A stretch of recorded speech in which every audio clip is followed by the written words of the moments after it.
का मेरे को नहीं पता कि कौन कितना पढ़ रहा है इस टाइम पर, चाहे आप जो भी हो, आर्यन, मोहित, सचिन, समीर, सुरेंद्र, क्योंकि ऑनलाइन में खुद को डिसिप्लिन रखना पड़ता है, ये बड़ी बात है। मेरे को तो नहीं पता ना कि आप कितना पढ़ रहे हो, मेरे को तो उन बच्चों का पता है जो मेरे सामने बैठ के पढ़ रहे हैं कि हाँ जी ये बच्चा इतना पढ़ रहा है और अगर इस पर इतनी मेहनत की जाए तो इसका हो जाएगा। लेकिन ये चीज़ देखो कि अगर 1 साल बचा है आपके पास में, कितना मतलब कि 1 साल था आपके पास में, तो पिछले 6 महीने में आपने कितने % सिलेबस जो है वो अपने दिमाग में डाला है। कॉपी में लिखने से कुछ नहीं होगा, आपने अपने दिमाग में कितने % सिलेबस जो है वो किया है, ये देखिए पिछले 6 महीने। क्योंकि अभी आपके पास में मार्च, अप्रैल, मई, जून, जुलाई, अगस्त पढ़े हैं, 6 महीने पढ़े हैं। बच्चों को ये लग रहा है कि भाई बहुत टाइम पड़ा है, 6 महीने पढ़े हैं, VLDA के एग्जाम के लिए मैं आराम से क्रैक कर लूँगा, तो ये भाई मूली गाजर नहीं है जो खेत किससे आप पाड़ के लेके आ जाओगे। तो आज के टाइम पर तो भाई वो भी उखाड़ के लेके आनी ना बड़ी मुश्किल वाली बात है, ठीक है। तो इस वजह से मैं यही बात बोल रही हूँ कि भाई ये VLDA का एग्ज़ाम है, लुआस में मैं ऐसे नहीं बोलती कि पेपर मुश्किल होते हैं, लेकिन जो मुश्किल चीज़ होती है वो होती है कि भाई इसमें सीट्स बहुत कम होती हैं। सीट्स क्या होती हैं, फिक्स होती हैं। तो आप अपना ये देखिए कि पीछे जब आपने पिछले साल पेपर दिया था 1 साल और 6 महीने आपने क्या किया है, तो अभी आपके पास में 6 महीने हैं। 6 महीने में एक बार आपका सिलेबस हो जाएगा, सिलेबस होने के बाद में 2 बार आपकी रिवीजन चाहिए और ये हो जाएगी अगर आपने एक बार अच्छे से सिलेबस कर लिया। क्योंकि सिलेबस में 3 महीने लगते हैं, 3 या 4 महीने, रिवीजन में 2 महीने काफ़ी है। क्यों? क्योंकि उसको आपने रीड करना होता है, जो आपने अच्छे से अंडरस्टैंड करके किया है ना, उसको जस्ट और जस्ट आपने क्या करना है, रीड ही तो करना है। तो इस वजह से बच्चों मैं आपको बोल रही हूँ, जो भी जिन्होंने बैच परचेज कर रखा अपना, भाई नाक मत कटवाना, पढ़ना शुरू कर दो। समझ में आ गई बात इतनी? अच्छा, WhatsApp 98126 हमने इसकी पूरी अरेंजमेंट कर दी है अभी। इस नंबर की, ये नंबर जिस भी पर्सन के पास में रहेगा, इसमें वो बंदा, हमने एक ग्रुप बनाया अभी हमारे टीचर्स का ही, ठीक है। तो वो बंदा क्या करेगा, ये फ़ोन जो जिसके पास में भी है, जिसके पास में भी ये नंबर है, इंक्वायरी जो भी लेगा, वो क्या करेगा, बच्चे के डाउट जो है वो ग्रुप में डालेगा। मैथ वाला टीचर ग्रुप में ही डाउट सॉल्व करेगा और वो बंदा फिर से वो डाउट किसको दे देगा, स्टूडेंट को दे देगा।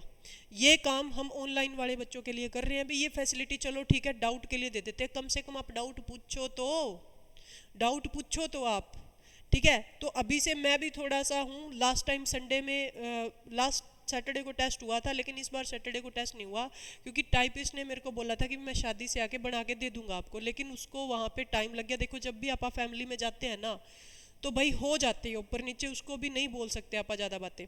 तो मैंने यही सोचा है कि शुक्रवार शनिवार को जो सेम चैप्टर का टेस्ट मैंने बोला था, उसी चैप्टर्स का टेस्ट जो है वो आपका ले लिया जाएगा जिसका मैंने बोला था।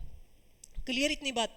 तो ये चीज़ है। बाकी आने वाले टाइम में हम यही सोच रहे हैं कि टाइपिस्ट को हम इधर ही बिठा लेंगे अपना, क्योंकि टेस्ट सीरीज चलेगी, मेरे को कम से कम 30-35 टेस्ट बनवाने हैं, तो मैं यहीं बैठ के ही बनवा लूँगी अपने।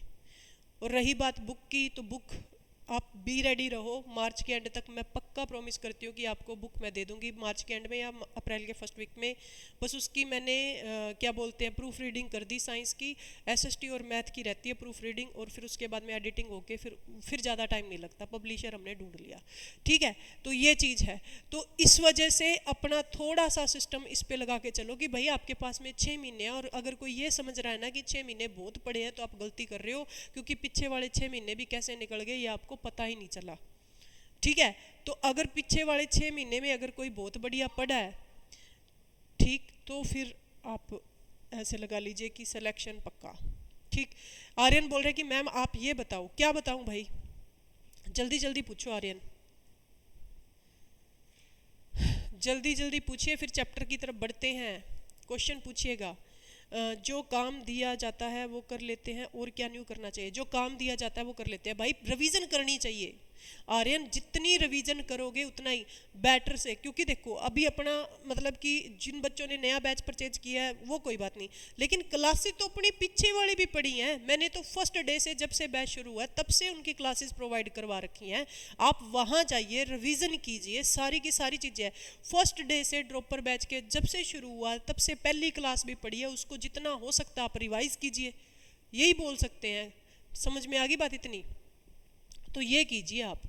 जब आप ये खुद से देखिए, टीचर एक, मैं आपको कोई भी जितना बड़ा टीचर हो, मैं आपको यही बात बोलती हूँ कि टीचर के एफर्ट 60-70% होते हैं स्टूडेंट की कामयाबी में। वो जो 10-15% वाला आंकड़ा है वो बच्चे की प्रैक्टिस से निकलता है। तो जितनी हो सके पीछे वाली क्लासेस की रिवीजन कीजिए, उनकी प्रैक्टिस कीजिए, मैं आपको यही बोलूँगी।